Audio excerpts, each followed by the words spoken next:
Bahan-bahannya adalah air putih, topping coklat, es batu, Milo, dan susu kental manis.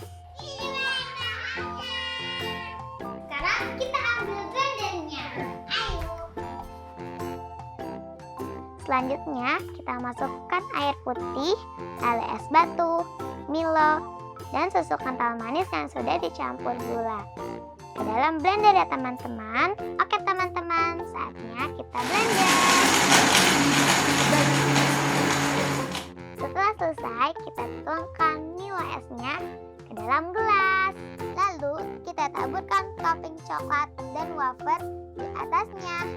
Wow, lezat! Jadi deh.